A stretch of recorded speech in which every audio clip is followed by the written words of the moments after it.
ಕೈಲಾಸ ಮಂದಿರವನ್ನು ನಿರ್ಮಿಸುವುದರ ಹಿಂದೆ ಕಾರಣ ಏನಿರಬಹುದು? ಇಷ್ಟೊಂದು ಅದ್ಭುತವಾದ ಮಂದಿರ ನಿರ್ಮಾಣದ ಹಿಂದೆ ಯಾರು ಕಾರಣ ಇರಬಹುದು? ಕೆಲವೊಂದು ಇಂಟರ್ನೆಟ್ ಬಳಕೆದಾರರು ಹೇಳುವಂತೆ ಇದು ಏಲಿಯನ್ಗಳಿಂದ ನಿರ್ಮಿತವಾದ ಅದ್ಭುತ ಮಂದಿರವಂತೆ. ಇದು ನಿಜವೇ? ನೋಡೋಣ ಬನ್ನಿ. ಸ್ನೇಹಿತರೆ, ಈ ಅದ್ಭುತವನ್ನು ನೋಡಿದಾಗ ಯಾರು ಇದನ್ನು ಮಾಡಿದ್ದು ಎಂಬ ಪ್ರಶ್ನೆ ನಮ್ಮ ತಲೆಯಲ್ಲಿ ಓಡದೇ ಇರುವುದಿಲ್ಲ. ಇದನ್ನು ಭೇಟಿಯಾಗಿ ಬಂದವರಿಗಷ್ಟೇ ಗೊತ್ತು ಇಂತಹ ಅದ್ಭುತ ಮತ್ತೊಂದಿಲ್ಲ ಎಂದು. ಈ ದೇವಾಲಯಕ್ಕೆ ಕೈಲಾಸ ಎಂದು ಹೆಸರು ಯಾಕೆ ಇಟ್ಟಿದ್ದಾರೆ ಎಂಬುದು ಗೊತ್ತಿಲ್ಲ. ಬೇರೆಲ್ಲ ಶಿವಮಂದಿರಗಳಿಗೆ ಇರುವಂತೆ ಇಲ್ಲಿಯೂ ಶಿವನ ಹೆಸರನ್ನೇ ಇಡಬಹುದಿತ್ತು. ಬಹುಶಃ ಶಿವನಿರುವ ಕೈಲಾಸದಂತೆ ಇಲ್ಲಿ ಬೆಟ್ಟಗಳಿರುವುದರಿಂದ ಇದನ್ನು ಕೈಲಾಸ ಮಂದಿರವೆಂದು ಕರೆದಿರಬಹುದು. ಸ್ನೇಹಿತರೆ, ಮಹಾರಾಷ್ಟ್ರದ ಎಲ್ಲೋರಾದಲ್ಲಿರುವ ಗುಹೆಗಳ ಬಗ್ಗೆ ನೀವು ಕೇಳೇ ಇರುತ್ತೀರಿ. ಅದರಲ್ಲಿರುವ 16ನೇ ನಂಬರ್ನ ಗುಹೆಯೇ ಈ ಕೈಲಾಸ ಮಂದಿರ. ಇದನ್ನು ಯಾರು ಯಾವಾಗ ಕಟ್ಟಿದ್ದಾರೆ ಎಂಬ ಪ್ರಶ್ನೆ ನಿಮ್ಮಲ್ಲಿಯೂ ಮೂಡಿರಬಹುದು. ರಾಷ್ಟ್ರಕೂಟರ ರಾಜ ಕೃಷ್ಣ 8ನೇ ಶತಮಾನದಲ್ಲಿ ಈ ಮಂದಿರವನ್ನು ಕಟ್ಟಲು ಆಜ್ಞಾಪಿಸುತ್ತಾನೆ. ಈ ಬೃಹತ್ ಮಂದಿರವನ್ನು ಕಟ್ಟಲು 7,000 ಕಾರ್ಮಿಕರುಗಳು ಮತ್ತು ಶಿಲ್ಪಿಗಳು ದುಡಿದಿದ್ದರು. ಹಿಮಾಲಯದಲ್ಲಿರುವ ಕೈಲಾಸ ಪರ್ವತದ ತದ್ರೂಪದಂತೆ ಒಂದು ದೇವಸ್ಥಾನವನ್ನು ನಿರ್ಮಿಸಬೇಕೆಂದು ರಾಜ ಕೃಷ್ಣ ಆಜ್ಞಾಪಿಸಿದ್ದನಂತೆ. ಇದನ್ನು ಕಲ್ಲುಗಳಿಂದ ನಿರ್ಮಿಸಲಾಗಿರುವುದೇನೋ ನಿಜ, ಆದರೆ ಕಲ್ಲುಗಳನ್ನು ಇಲ್ಲಿ ತಂದು ನಿರ್ಮಿಸಿದ್ದಲ್ಲ. ಒಂದು ಬೃಹತ್ ಬಂಡೆಯನ್ನೇ ಕೊರೆದು ಅದರಲ್ಲಿಯೇ ಒಂದು ದೇವಸ್ಥಾನ ನಿರ್ಮಾಣ ಮಾಡಲಾಗಿದೆ. ಇದು ವಿಶ್ವದಲ್ಲಿಯೇ ಅತ್ಯಂತ ದೊಡ್ಡ ಮೋನೋಲಿಥಿಕ್ ಸ್ಟ್ರಕ್ಚರ್ ಆಗಿದೆ, ಅಂದರೆ ಏಕಶಿಲಾ ರಚನೆ. ಬೇರೆಲ್ಲೂ ಈ ರೀತಿ ಒಂದೇ ಕಲ್ಲಿನಿಂದ ನಿರ್ಮಿತ ಇಷ್ಟು ದೊಡ್ಡ ರಚನೆ ಯಾವುದೂ ಇಲ್ಲ.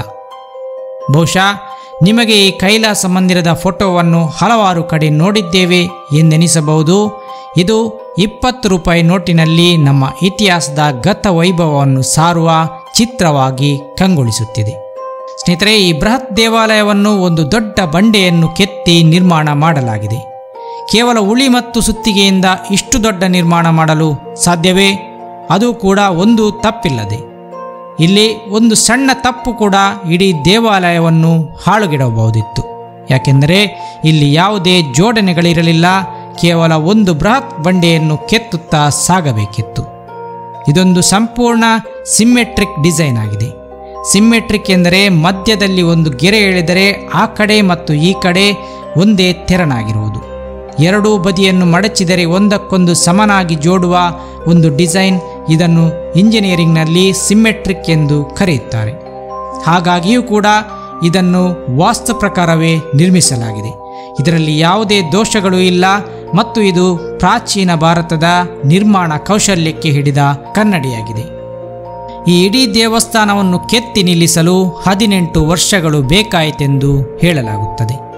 ಯಾವುದೇ ರಚನೆಗಳನ್ನು ಕೆಳಗಿನಿಂದ ಕಟ್ಟುವುದು ಸಾಮಾನ್ಯ, ಆದರೆ ಈ ದೇವಾಲಯವನ್ನು ಮೇಲಿನಿಂದ ಕಟ್ಟಿಕೊಂಡು ಕೆಳಗೆ ಬರಲಾಯಿತು. ಈ ಗುಹಾ ದೇವಾಲಯವು 92 ಮೀಟರ್ ಉದ್ದ, 53 ಮೀಟರ್ ಅಗಲವಿದ್ದರೆ ಎತ್ತರದಲ್ಲಿ ಇದು 31 ಮೀಟರ್ ಇದೆ. ಈ ದೇವಸ್ಥಾನದ ಒಳಗಡೆ ಕೂಡ ಅದ್ಭುತ ಕೆತ್ತನೆಗಳಿವೆ. ಮೇಲಿನಿಂದ ನೋಡುವಾಗ ಈ ದೇವಸ್ಥಾನ ಭವ್ಯವಾದ ರಥದಂತೆ ಕಾಣುತ್ತದೆ. ಈ ದೇವಸ್ಥಾನದ ಒಂದು ಅರ್ಧದಲ್ಲಿ ರಾಮಾಯಣದ ಶಿಲ್ಪಕಲೆಗಳಿದ್ದರೆ ಇನ್ನೊಂದು ಅರ್ಧದಲ್ಲಿ ಮಹಾಭಾರತದ ಶಿಲ್ಪಕಲೆಗಳಿವೆ. ಮಂದಿರದ ಮುಂಭಾಗದಲ್ಲಿ 2 ಆನೆಗಳು ದ್ವಾರಪಾಲಕರಾಗಿ ಕಾಣಿಸಿಕೊಳ್ಳುತ್ತವೆ. ದೇವಾಲಯದ ಪ್ರತಿ ಗೋಡೆಯಲ್ಲಿಯೂ ಶಿಲ್ಪಕಲೆಗಳನ್ನು ಕಾಣಬಹುದು. ಈ ಶಿಲ್ಪಕಲೆಗಳು ಪುರಾಣದ ಕಥೆಗಳನ್ನು ಹೇಳುತ್ತವೆ. ಕೈಲಾಸ ಮಂದಿರದ ಗರ್ಭಗುಡಿಯಲ್ಲಿ ಶಿವಲಿಂಗವಿದೆ. ಈ ಮಂದಿರದಲ್ಲಿ ಕೆತ್ತಲಾಗಿರುವ ಪ್ರತಿಯೊಂದು ಮೂರ್ತಿಯೂ ಕೂಡ ಹಿಂದೂ ಪುರಾಣಗಳ ಪಾತ್ರಗಳಾಗಿವೆ. ಭಾರತದ ದೇವಸ್ಥಾನಗಳೆಲ್ಲ ಜ್ಞಾನದ ಕೇಂದ್ರವಾಗಿದ್ದವು. ಔರಂಗಜೇಬನು ಭಾರತದಾದ್ಯಂತ ಹಲವಾರು ದೇವಾಲಯಗಳನ್ನು ಹಾಳುಗೆಡವಿದ್ದನು. ಹಾಗೆಯೇ ಆತ ಕೈಲಾಸ ಮಂದಿರವನ್ನು ಕೆಡವಲು ಬಂದಿದ್ದ. 1682ರಲ್ಲಿ ಆತ 1,000 ಜನರನ್ನು ಕಳುಹಿಸಿ ಈ ದೇವಾಲಯವನ್ನು ಹಾಳುಗೆಡವಲು ಹೇಳುತ್ತಾನೆ. ಕೈಲಾಸ ಮಂದಿರವನ್ನು ಕಟ್ಟಿ ಅದಾಗಲೇ 900 ವರ್ಷಗಳೇ ಕಳೆದಿದ್ದರೂ ಕೂಡ ಅವರಿಗೆ ಅದನ್ನು ಸಂಪೂರ್ಣ ಹಾಳುಗೆಡವಲು ಸಾಧ್ಯವಾಗಲಿಲ್ಲ. 3 ವರ್ಷಗಳವರೆಗೆ ಪ್ರಯತ್ನಿಸಿದ ನಂತರ ಔರಂಗಜೇಬನಿಗೆ ತಿಳಿಯುತ್ತದೆ ಈ ದೇವಸ್ಥಾನವನ್ನು ಧ್ವಂಸ ಮಾಡುವುದು ಅಷ್ಟು ಸುಲಭವಲ್ಲ ಎಂದು. ಯಾಕೆಂದರೆ ಇಲ್ಲಿ ಯಾವುದೇ ನಿಲ್ಲಿಸಿಟ್ಟ ಕಂಬಗಳಿರಲಿಲ್ಲ. ಇಡೀ ದೇವಸ್ಥಾನವನ್ನು ಒಂದೇ ದೊಡ್ಡ ಬಂಡೆಕಲ್ಲಿನಿಂದ ಕೆತ್ತಿ ನಿರ್ಮಿಸಲಾಗಿತ್ತು.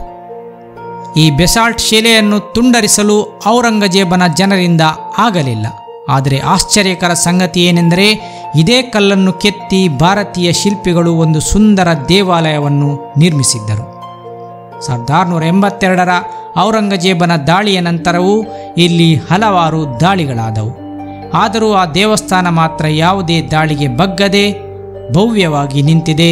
ಪ್ರಪಂಚದಾದ್ಯಂತ ವಿಜ್ಞಾನಿಗಳನ್ನು, ಇಂಜಿನಿಯರ್ಗಳನ್ನು ಇಂದಿಗೂ ಇದು ಮಂತ್ರಮುಗ್ಧಗೊಳಿಸುತ್ತಿದೆ.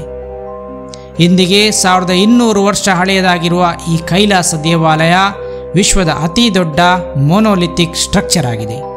ಒಂದೇ ಕಲ್ಲಿನಿಂದ ಕಟ್ಟಿರುವ ರಚನೆ. ಅದರಲ್ಲೂ ಇದರ ಮೂರ್ತಿ, ಕೆತ್ತನೆಗಳು, ಶಿಲ್ಪಗಳು ಎಲ್ಲವೂ ಅದೇ ಕಲ್ಲಿನಿಂದ ಕೆತ್ತಲ್ಪಟ್ಟಿವೆಯೇ ವಿನಃ ಬೇರೆಡೆಯಿಂದ ತಂದು ಇಲ್ಲಿ ನಿಲ್ಲಿಸಿಲ್ಲ. ರಾಷ್ಟ್ರಕೂಟರು ನಿರ್ಮಿಸಿದರೂ ಕೂಡ ಇಲ್ಲಿನ ಶಿಲ್ಪಕಲೆಗಳು ಪಲ್ಲವರ ಮತ್ತು ಚಾಲುಕ್ಯರ ಶೈಲಿಯಲ್ಲಿದೆ. ಕೇವಲ 18 ವರ್ಷದಲ್ಲಿ ಎದ್ದು ನಿಂತ ಈ ನಿರ್ಮಾಣ ಚರಣಾಂದ್ರಿ ಬೆಟ್ಟದಲ್ಲಿ ಕೆತ್ತಿ ನಿಲ್ಲಿಸಲಾಗಿದೆ. ಒಟ್ಟು 2 ಲಕ್ಷ ಟನ್ಗಳಷ್ಟು ಕಲ್ಲನ್ನು ಕೆತ್ತಿ ಅಲ್ಲಿಂದ ಬೇರ್ಪಡಿಸಲಾಗಿದೆ ಎಂದು ಅಂದಾಜಿಸಲಾಗಿದೆ. ಹಿಮಾಲಯದಲ್ಲಿ ಶಿವವಾಸವಿರುವ ಕೈಲಾಸ ಪರ್ವತದಂತೆ ಇದನ್ನು ಕೆತ್ತಲಾಗಿದೆ ಎಂದು ನಂಬಲಾಗುತ್ತದೆ. ವಿಶ್ವದಲ್ಲಿ ಅತಿ ದೊಡ್ಡ ಏಕಶಿಲಾ ರಚನೆ ಎಂದು ಹೇಳಲಾಗುತ್ತಿದ್ದ ಗ್ರೀಸ್ನ ಅಥೆನ್ಸ್ನಲ್ಲಿರುವ ಪಾರ್ಥೆನಾನನ್ನು ಮೀರಿ ಈ ಕೈಲಾಸ ಮಂದಿರ ದೊಡ್ಡದಾಗಿದೆ. ಈ ಎಲ್ಲರ ಗುಹೆಗಳಲ್ಲಿನ ಅದ್ಭುತವನ್ನು ಯಾವತ್ತೂ ಧ್ವಂಸ ಮಾಡಲು ಸಾಧ್ಯವಿಲ್ಲ. ಯಾವುದೇ ಶಕ್ತಿಗಳು ಬಂದರೂ ಕೂಡ ಇದನ್ನು ಅಲ್ಲಾಡಿಸಲಾಗಲಿ ಬೀಳಿಸಲಾಗಲಿ ಸಾಧ್ಯವಿಲ್ಲ. ಅಂತಹ ಅದ್ಭುತವನ್ನು ನಮ್ಮ ಪೂರ್ವಜರು ನಮಗೆ ಕೊಟ್ಟು ಹೋಗಿದ್ದಾರೆ. ಇದರ ವಿಸ್ಮಯಕ್ಕೆ ಬೆರಗಾಗಿ ಯುನೆಸ್ಕೋ ಇದನ್ನು ವರ್ಲ್ಡ್ ಹೆರಿಟೇಜ್ ಸೈಟ್ಗಳ ಪಟ್ಟಿಯಲ್ಲಿ ಸೇರಿಸಿದೆ. ಸ್ನೇಹಿತರೆ, ಈಗ ಹೇಳಿ, ನಿಮಗೆ ಕೈಲಾಸ ಮಂದಿರವನ್ನು ಕಂಡಾಗ ಹೆಮ್ಮೆ ಎನಿಸುತ್ತದೆಯೇ ಇಲ್ಲವೇ? ಕಮೆಂಟ್ ಮಾಡಿ.